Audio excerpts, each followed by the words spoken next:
कक्षा 10 प्रश्नावली 5.3 प्रश्न दूसरा है और दूसरे प्रश्न का दूसरा भाग है।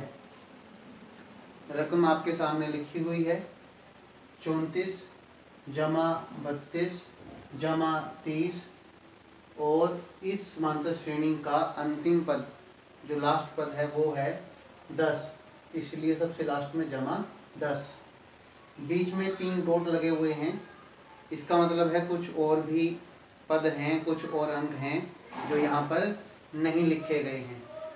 34 से शुरू है यह एपी और 10 पर यह समांतर श्रेणी यह एपी समाप्त होती है। इस एपी के सभी पदों का योग ज्ञात करना है। सबसे पहले ए लिखा गया है, जो पहला पद है ए वो 34 है 34। इसके बाद है डी सार्वंतर। सार्वंतर निकालने का सूत्र आप जानते हैं, दूसरा पद माइनस पहला पद, यही यहाँ पर लिखा गया है A2 माइनस A1। इसका मतलब यही है दूसरा पद माइनस पहला पद। A2 दूसरा पद, दूसरे पद का मान है 32 लिखा गया है, माइनस माइनस A1 पहला पद, पहले पद का मान है 34, इसलिए यहाँ पर 34 लिखा गया है। 32 जमा का अंक है और 34 माइनस का अंक है। 32 जमा की संख्या है और 34 माइनस की संख्या है।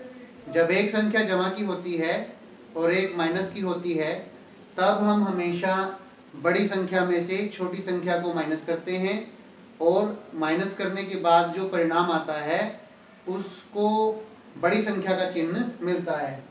34 और 32, 34 माइनस का अंक है, 32 जमा का अंक है। बड़ी संख्या में से छोटी संख्या को घटाएंगे, 34 में से 32 को माइनस किया, घटाया तो हमारे पास 2 आ गया। बड़ी संख्या 34 माइनस का अंक है, इसलिए 2 से पहले माइनस चिन्ह लगाया गया है, यानी कि 2 माइनस का अंक है। इसके बाद जो अंतिम पद है वो है 10। देखिए इसमें हमने पदों का योग निकालना है, लेकिन हमें ये ही नहीं पता कितने पद हैं, टर्म कितने हैं, 10 हैं, 15 हैं, 20 हैं, 25 हैं, कितने टर्म हैं। जब हमें यही नहीं पता पद कितने हैं, पदों की संख्या कितनी है, उससे पहले हम योग निकाल भी नहीं सकते। 10 है और सबसे लास्ट में है। हमने ये मान लिया an कोई पद है और an का जो मान है वो है 10। an का सूत्र भी हमारे पास है। an के लिए क्या फॉर्मूला है हमारे पास, a जमा n माइनस 1d। इस सूत्र को आप इससे पहले वाली प्रश्नावली में यानी प्रश्नावली 5.2 में अच्छे से समझ चुके हैं। an का फॉर्मूला है a जमा n माइनस 1d बराबर है 10। a की वैल्यू, a का मान 34 है, a का मान है 34, इसलिए a के स्थान पर 34 प्लस प्लस n हमें पता नहीं है, n के स्थान पर n माइनस 1 और d का मान हमारे पास है, d का मान है -2, इसलिए ब्रैकेट में लगा दिया गया -2 बराबर 10 के स्थान पर 10, 34। अब -2 को ब्रैकेट में दिए गए दोनों टर्म से, दोनों पदों से गुणा करेंगे, n से भी गुणा करेंगे और -1 से भी गुणा करेंगे। n को आप ऐसा भी समझ सकते हैं n जो है वो एक n है।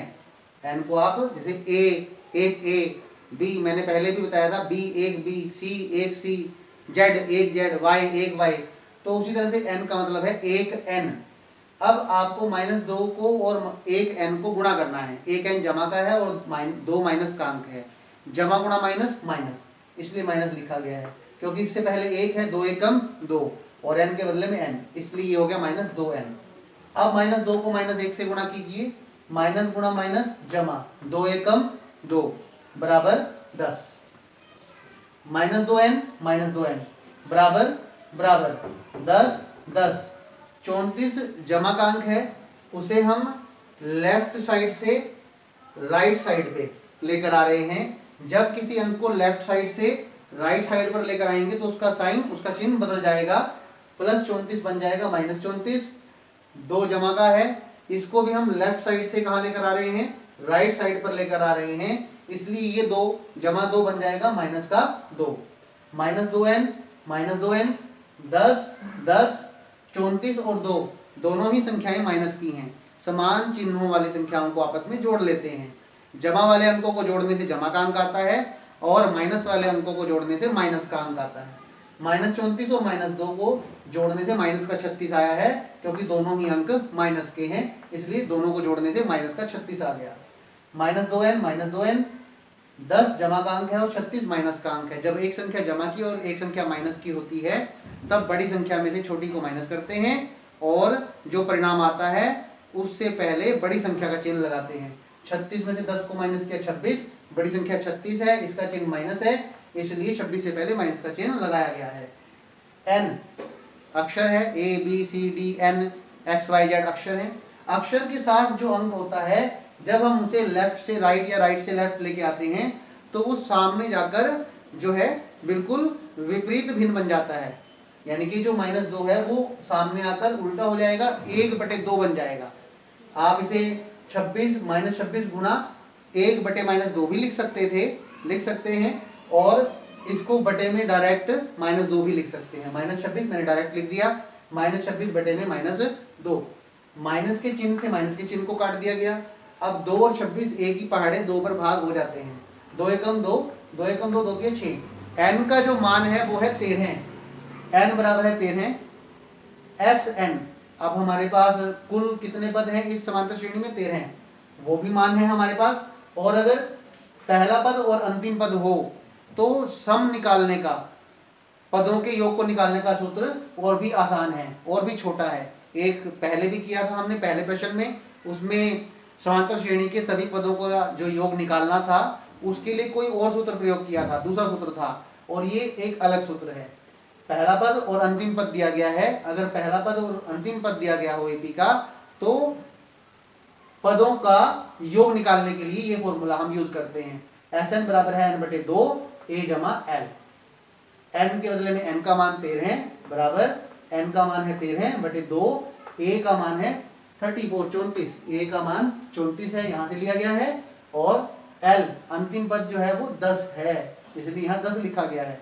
13/2 गुणा 34 और 10 44, दोनों की जमा के हैं इसलिए जमा का 44।